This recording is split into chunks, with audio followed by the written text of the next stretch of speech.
I get to do it in my professional life, but today I get to do it in my personal life as well. Welcome, Family Voice. This is your state capitol. How many of you in the room consider yourself an activist or an advocate for a cause in which you believe? Excellent. When I was 19 years old, I was driving through downtown Sioux Falls with my mom, and I look out the window, and there's the federal courthouse building. And on the front steps are a group of young women having a rally. They were all in pink and purple t-shirts. Across the street to the rally was a protest. There were 3 people on the protest side. They were all senior citizens, and one had on a priest collar. And I remember having this conversation with my mom. Why are more young people not involved on the side of the issue that I cared about? And she said, she challenged me. She said, if you really cared about this issue, why are you not more involved? Only a mom can say that. I jump out of the car and I joined those 3 people on the street corner. They gave me a brightly colored poster board sign that had the word honk on it. And as cars would drive by, I would get them to honk their horn, and I felt all this energy and excitement. And I thought to myself, all right, I'm an activist. Maybe not. But the local newspaper, the Argus Leader, came over and they said, we would expect somebody like you to be on the other side of the issue. Why do you believe what you believe? I don't know. I thought I was just going to be holding a sign today. But I gave them the best answers that I could. And the next day, my picture ended up on the front page of the newspaper with all these quotes from me. And then again, I thought, all right, maybe this is what it is like to be an activist. Sometimes we face these challenges that turn into opportunities. 2 years later, I was offered the lobbyist position for South Dakota Right to Life as a 21-year-old coming to the state capitol. At the age of 24, my dad had a conversation with me, and he recruited me to run for office. He said, the opponent in this district, first of all, has never knocked on our family's door, even though there were 5 registered voters in our household at the time. Why do you think that lawmaker didn't even come around asking for our vote? Why did we get ignored by our elected officials? We were the opposite political party. They didn't need our vote to win.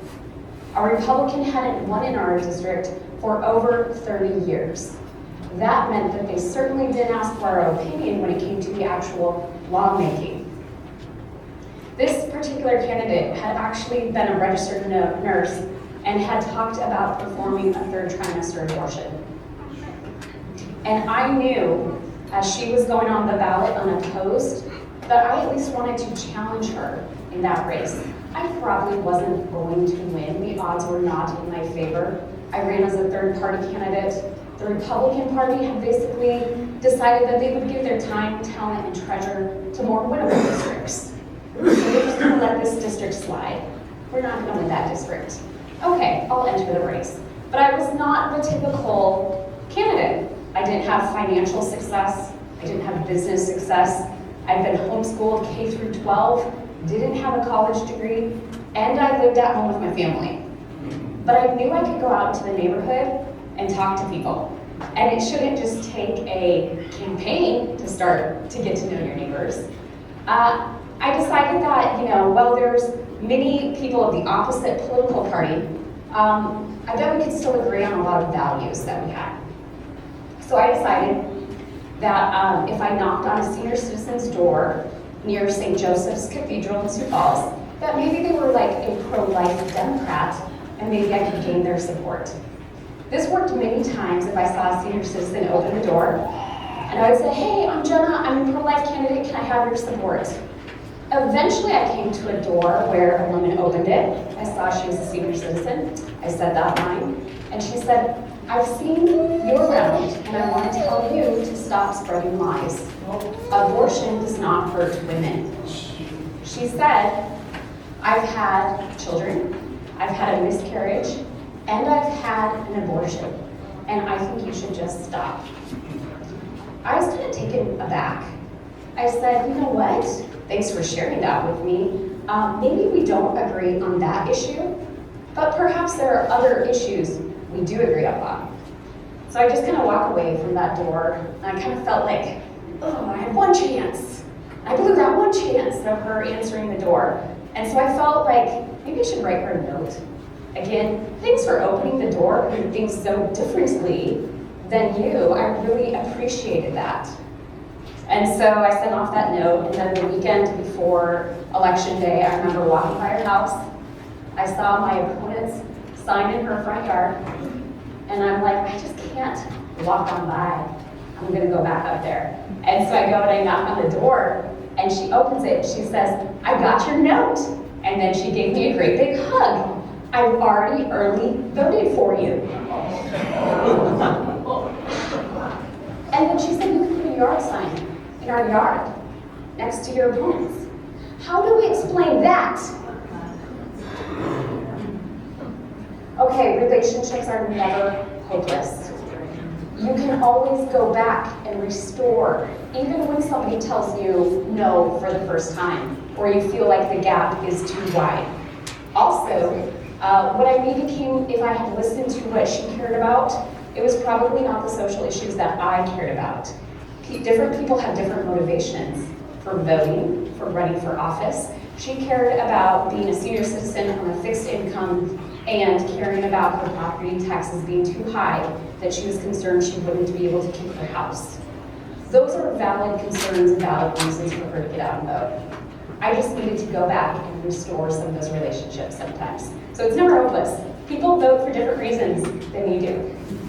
Okay, come election day, I was the top vote getter and the youngest woman elected in the state of South Dakota at the time, and that was in late 2010, and I was as surprised as anybody. And again, I was like, oh no, now what do I do?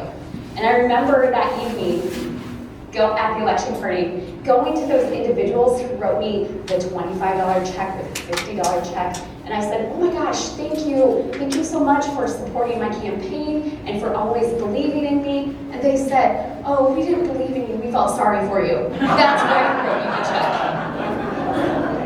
check. I will take your support any way I can get it. That evening I got 2 phone calls. If you recall, I was on the ballot as an independent. So I got an invitation into the Democrat caucus. And then I got a phone call with an invitation into the Republican caucus. And that was the point where I was like, okay, I knew I should go out and talk to my community members, but what does good lawmaking look like? I think for so many of us, we kind of get it.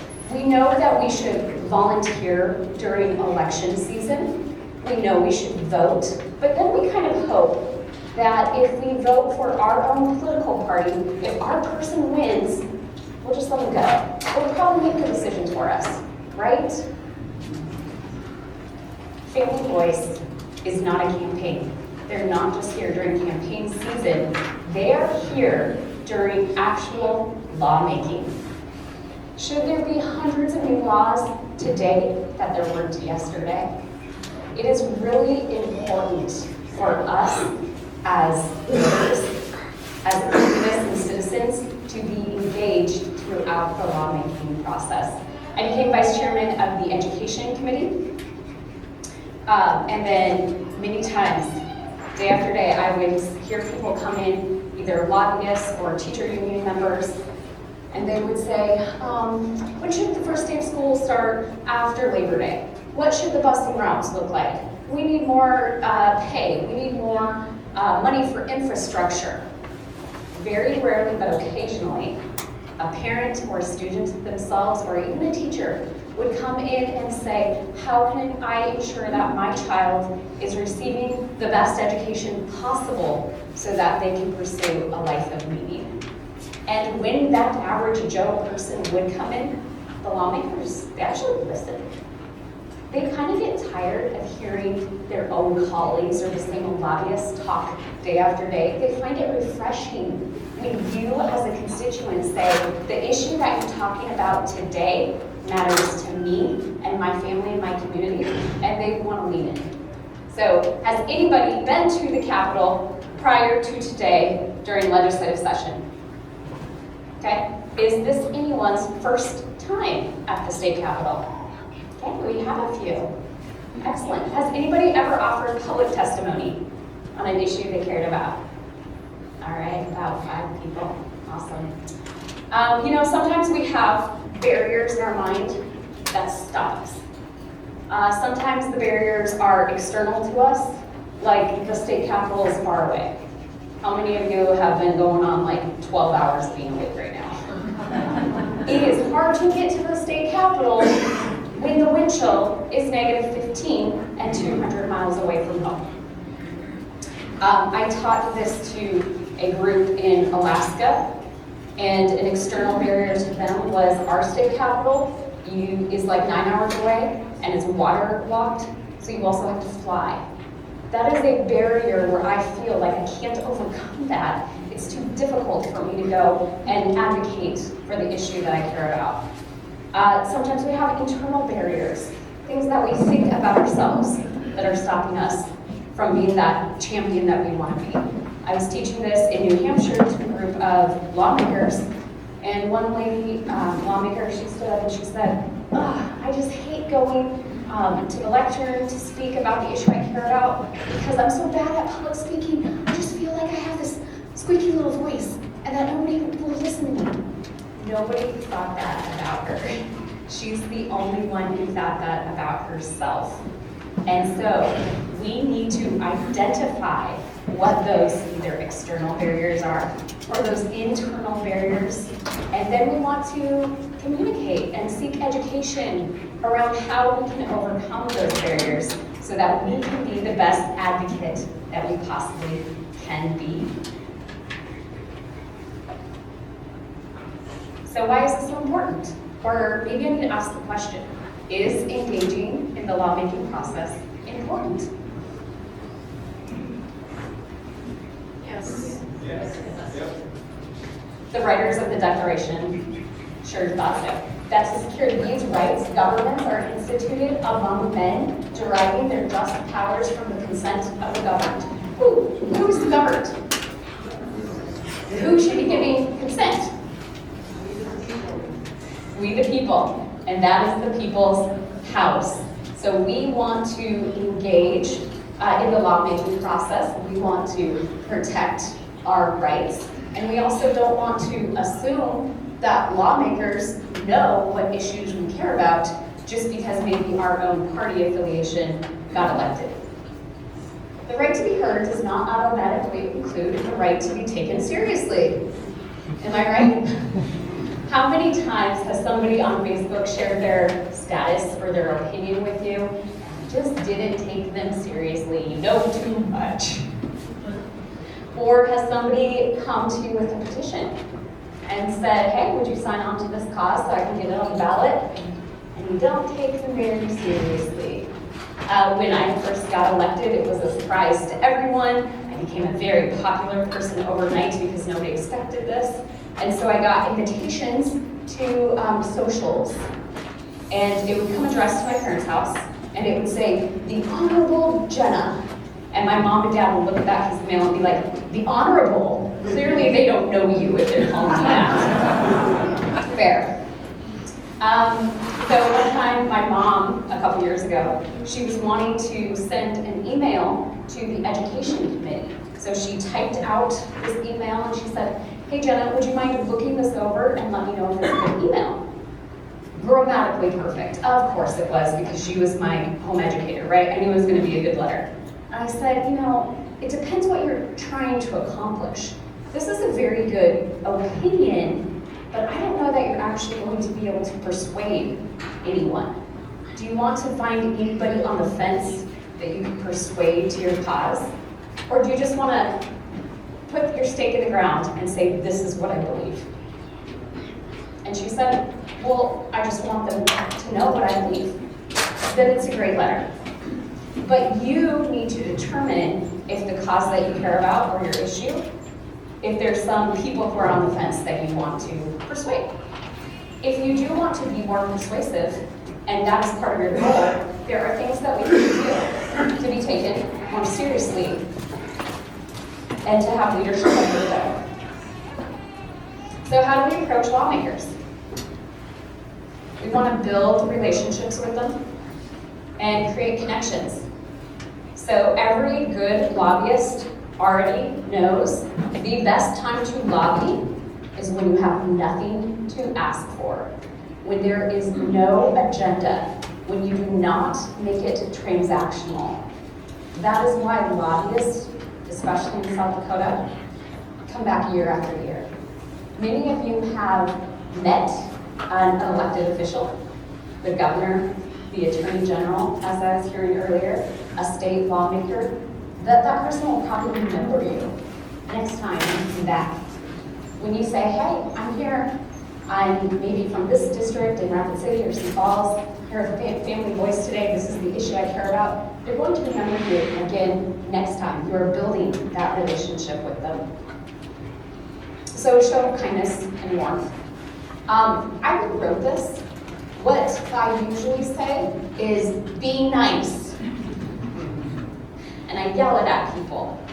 And I use capital letters. And on Facebook, I use capital letters. So it looks like I'm yelling at people. And it looks like I'm yelling at lawmakers when I send them an email and the subject line is no. Don't vote for HB 900. I have asked lawmakers in the past 8 years since I've been out, what is something that you wish your constituents either knew or did differently? And it is always, I wish they were a little bit nicer to me. We often will spend an hour of our time every single day with leadership, telling us what the leadership agenda is. It is so extremely refreshing when we can meet somebody who just says, hey, what are you working on today?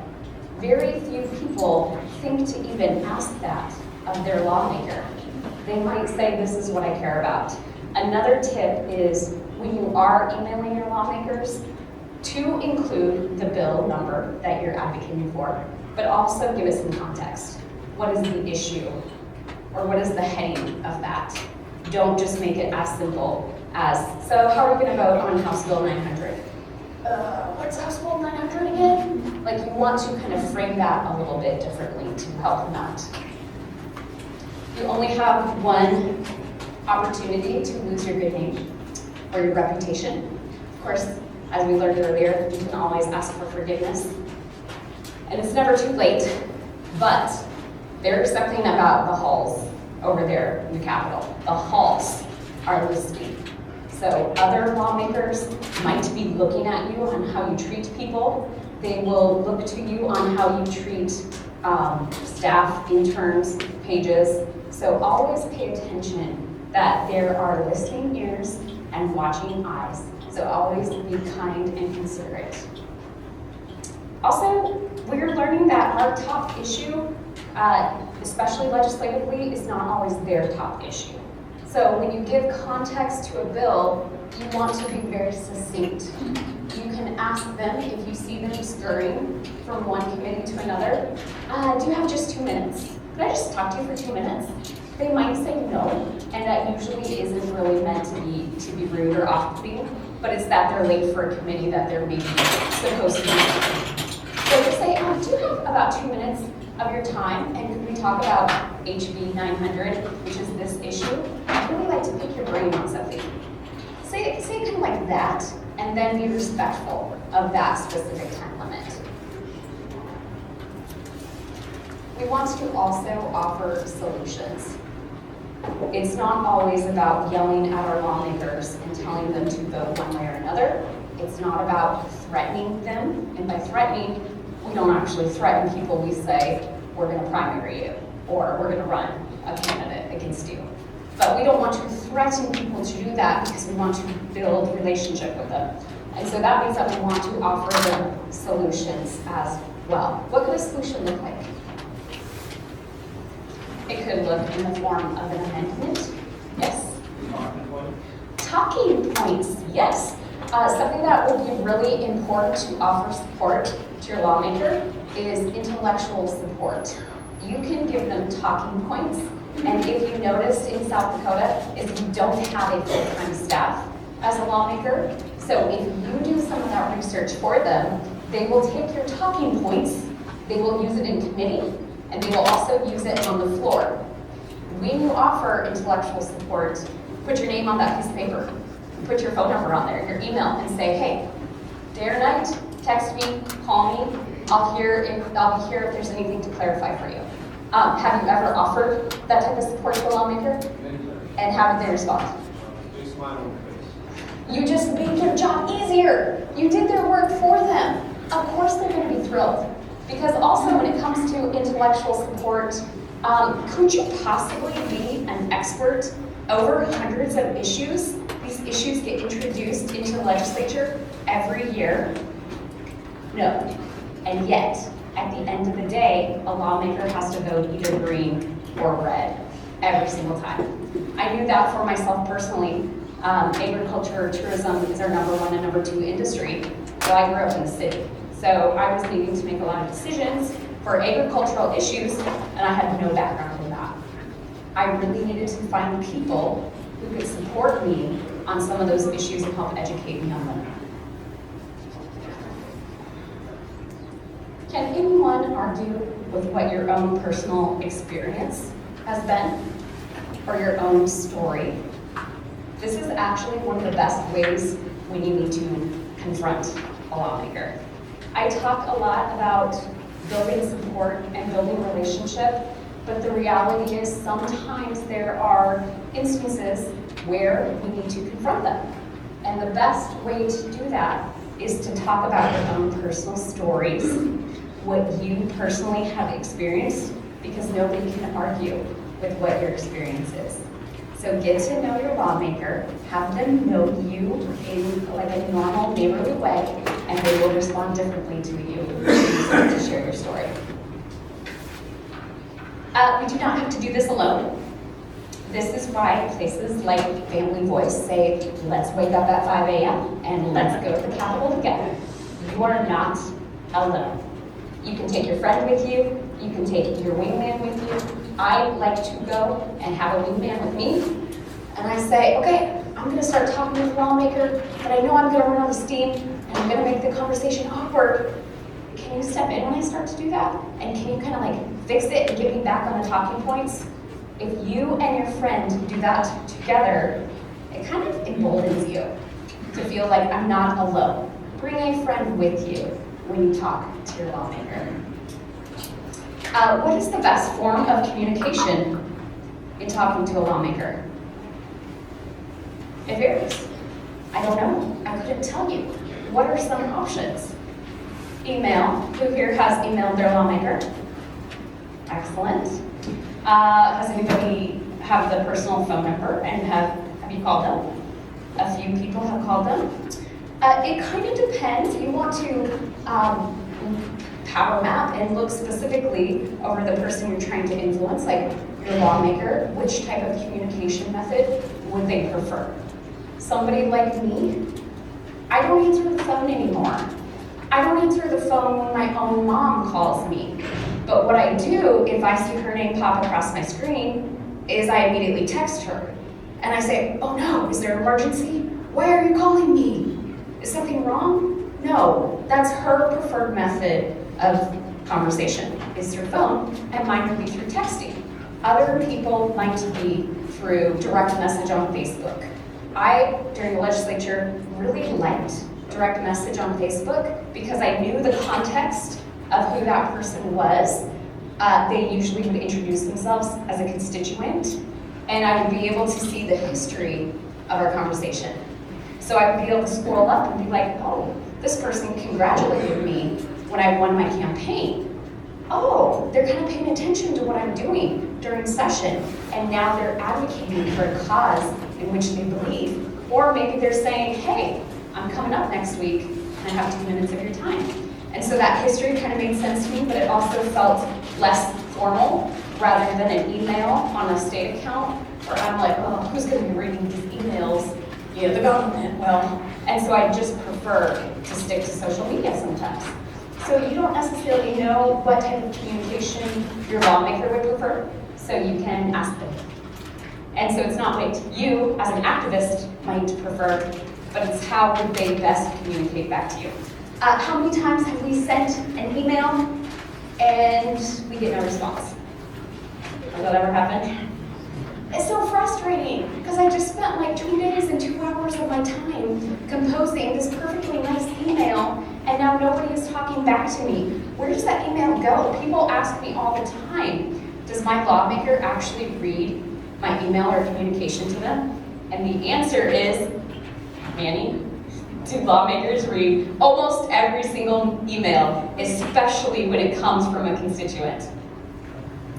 Yes, they do.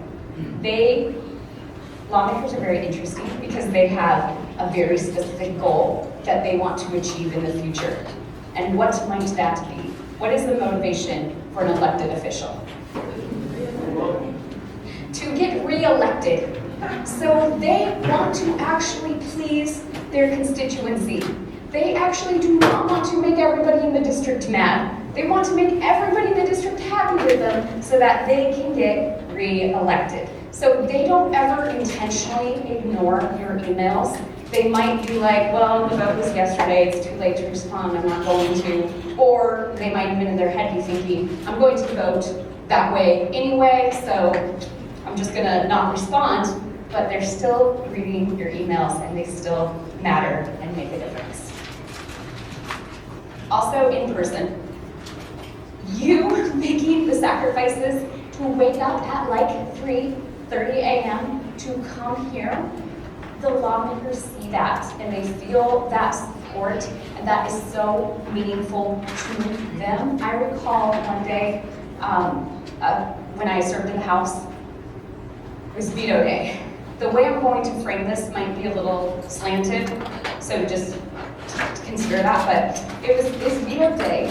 Our popular Republican governor, Governor Dugard, vetoed an issue against chiropractors and for hospital or insurance companies, and that was that the bill was, should a chiropractic copay be $25 for an office visit, or should we label it as a specialist and should it be $150? Well, they wanted to make it $150, and we, or the chiropractors, wanted it to remain $25. This bill got vetoed by the popular governor, so that it would take a 2/3 majority to overcome the governor's veto. But come veto day, the biggest snowstorm happened. Lawmakers themselves were driving into the ditch and unable to make it here. Most of them could make it. And as we walked up to our desks, there were chiropractors in their nice business attire, and all they said was, thank you for saying this issue is important to you and making it out to here today to vote on it. That's all they said. It wasn't a hard sell, and they didn't even realize they would have to do it until about 48 hours prior. So it is meaningful, and lawmakers know the sacrifice that you are making to be out here today.